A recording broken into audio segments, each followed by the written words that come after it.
बिस्मिल्लाहिर्रहमानिर्रहीम। शुरू करती हूँ अल्लाह ताला के पाक नाम के साथ जो बड़ा मेहरबान है, रहम फरमाने वाला है। तमाम तारीफ़ें अल्लाह के लिए हैं जो तमाम जहानों का परवरदिगार है। वो अकेला है, उसका कोई शरीक नहीं, वो वहदहु ला शरीक है। हज़रत मोहम्मद सल्लल्लाहु अलैहि वसल्लम अल्लाह पाक के आखिरी नबी और रसूल हैं।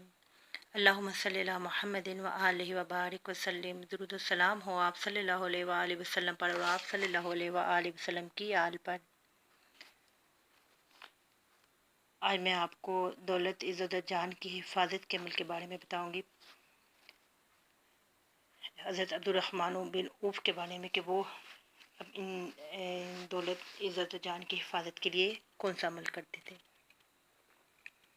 हज़रत अब्दुर्रहमान बिन औफ रज़ी अल्लाह तआला अन्हु इन अज़ीम शान बुज़ुर्गों में से एक हैं जो कबूल इस्लाम से कबल भी अरब के मोअज़्ज़ज़ अफराद में शामिल होते थे और रसूलुल्लाह सल्लल्लाहु अलैहि वसल्लम की ग़ुलामी में आकर यानी इस्लाम कबूल करके तो इनकी इज़्ज़त वक़ार में और भी इजाफ़ा हुआ।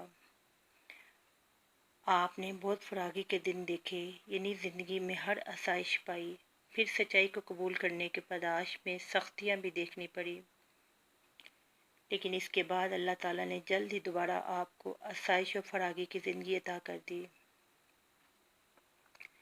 लेकिन माल की कमी या ज़्यादती किसी भी चीज़ ने आप रज़ी अल्लाह तआला अन्हु के ईमान, इखलास और मोहब्बत इलाही में फ़र्क ना आने दिया और आप रज़ी अल्लाह तआला अन्हु सच्चे और मुखलिस जानसारों की जमात में हमेशा सरफ़हरिस्त रहे। आप इस्लाम के कामयाब तरीन ताजरों में आपका शुमार होता है। आप रज़ी अल्लाह तआला अन्हु अपनी दौलत, इज़्ज़त और जान की हिफाजत के लिए ख़ास अमल किया करते थे। आज मैं आपकी खिदमत में वो अमल बयान करती हूँ। हज़रत अब्दुर्रहमान बिन उबैद बिन उमैर रज़ी अल्लाह तआला अन्हु फरमाते हैं कि हज़रत अब्दुर्रहमान बिन औफ रज़ी अल्लाह तआला अन्हु जब घर में दाखिल होते तो तमाम कोनों में आयतुल कुर्सी पढ़ते थे।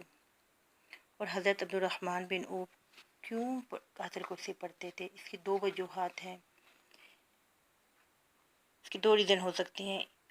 एक ही दफ़ा पढ़ते और चारों कोनों पर तवज्जो करके फूंक मारते, और दूसरा ये था कि चारों कोनों में एक एक बार आयतुल कुर्सी पढ़ते और उन्हें एक चारों कोनों पर अलग अलग आयतुल कुर्सी पढ़ के फूंक मारते, क्योंकि इन्हें इल्म था कि अल्लाह ताला ने इन्हें जो दौलत और बख्त दी है, अगर इसकी हिफाजत करनी है तो आयतुल कुर्सी के ज़रिए ही होगी। तो हमें भी चाहिए कि हम भी अपनी दौलत, इज़्ज़त, जान की हिफाजत के लिए आयतुल कुर्सी को पढ़ें, अपने घर के चारों कोनों पर इसको फूंक मारें, तो इससे हमारे दौलत, इज़्ज़त, बख्त और जान की हिफाजत में इजाफ़ा होएगा। अल्लाह ताला बड़ा मुफज़्ज़ल होएगा। अल्लाह ताला से दुआ है कि अल्लाह ताला हमें हर शर और बीमारी से अपने हिफ़्ज़-ओ-मान में रखे, हमेशा अपना नज़र करम फरमाए। आमीन सुम्मा आमीन या रब्बुल आलमीन या रहमान।